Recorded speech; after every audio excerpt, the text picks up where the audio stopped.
प्रधानमंत्री बना दो तो देश का नक्शा बदल दूंगा। इस दावे को मजाक समझकर हंसी में उड़ाने से पहले ये मत भूलिए कि मोदी जी पिछले 1 साल में सैकड़ों बार देश का इतिहास, भूगोल दोनों बदल चुके हैं। देश को बदलने का दावा करने से पहले मोदी जी देश के बारे में थोड़ा बहुत जान भी लें तो बेहतर होगा।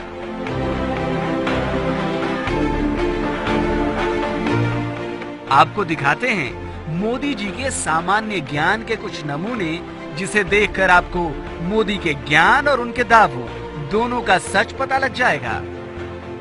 प्रधानमंत्री जी, मेरी गुजरात की मिट्टी के सपूत डॉक्टर श्यामा प्रसाद मुखर्जी विद्वान थे।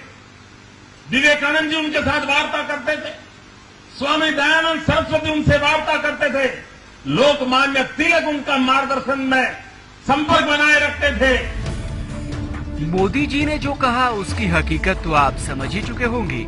अगर ना समझें तो हम आपको बताते हैं। मोदी ने कहा कि उनकी गुजरात की धरती के सपूत डॉक्टर श्यामा प्रसाद मुखर्जी, जबकि हकीकत ये है कि श्यामा प्रसाद मुखर्जी गुजरात के नहीं, पश्चिम बंगाल के थे। मोदी के मुताबिक स्वामी विवेकानंद जी श्यामा प्रसाद मुखर्जी से बातचीत करते थे, जबकि हकीकत यह है कि श्यामा प्रसाद मुखर्जी का जन्म 1901 में हुआ था। वहीं विवेकानंद जी का निधन 1902 में हो गया था। अब ये कैसे हो सकता है कि सिर्फ 1 बरस की उम्र में ही श्यामा प्रसाद मुखर्जी स्वामी विवेकानंद से बातें करने लगे हों? खैर, एक और नमूना भी देखिए। मोदी ने स्वामी दयानंद सरस्वती और श्यामा प्रसाद मुखर्जी की दोस्ती का भी जिक्र किया, जबकि हकीकत यह है कि स्वामी दयानंद सरस्वती का निधन 1883 में ही हो गया था। बस इतने में ही हैरान मत होइए, जरा मोदी जी के आगे का भाषण भी सुनिए। और लंदन में अंग्रेजों के नाक के नीचे इस गुजरात के सपूत ने इंडिया हाउस का निर्माण किया था, और मदन लाल धिंगरा ने कर्नल वायली को मारने का काम उस इंडिया हाउस में किया था। हिंदुस्तान में क्रांतिकारियों के वो गुरु माने जाते थे। भाषण की अगली लाइन में ही मोदी का ज्ञान गच्चा खा गया। मोदी जी ने कहा कि श्यामा प्रसाद मुखर्जी के कहने पर ही मदन लाल ढींगरा ने लंदन में कर्नल वायली को मारा था। वैसे ये बात सच है कि क्रांतिकारी मदन लाल ढींगरा ने ही कर्नल वायली को मौत के घाट उतारा था, लेकिन मदन लाल ढींगरा ने कर्नल वायली की हत्या 1 जुलाई 1909 को की थी, यानी उस वक्त जब श्यामा प्रसाद मुखर्जी सिर्फ 8 साल के थे। अभी तो और हंसना बाकी है, क्योंकि भाषण का अगला हिस्सा तो और भी मजेदार है।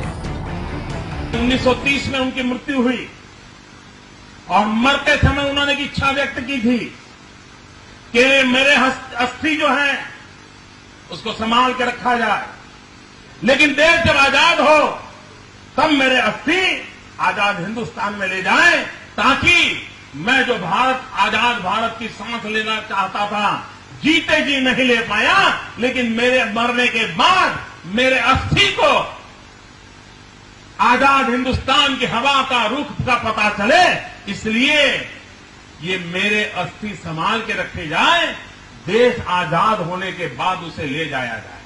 1947 देश आजाद होने के बाद पंडित नेहरू का पहला काम था कि कोई प्रतिनिधि को भेज करके देश के लिए जीने मरने वाले डॉक्टर श्यामा प्रसाद मुखर्जी के उस अस्थि को हिंदुस्तान ला देते। नहीं किया। वैसे अब आप चाहे तो हंस सकते हैं, और अगर अब भी हंसी नहीं आई तो भाषण के इस हिस्से की असलियत सुनकर जरूर आएगी। मोदी जी ने कहा कि डॉक्टर श्यामा प्रसाद मुखर्जी का निधन 1930 में हुआ था, वो भी लंदन में, और आजादी के बाद भारत सरकार उनकी अस्थियां तक नहीं ला पाई। अब जरा असलियत भी सुन लीजिए। श्यामा प्रसाद मुखर्जी का निधन 1953 में हुआ था, वो भी लंदन में नहीं, कश्मीर में।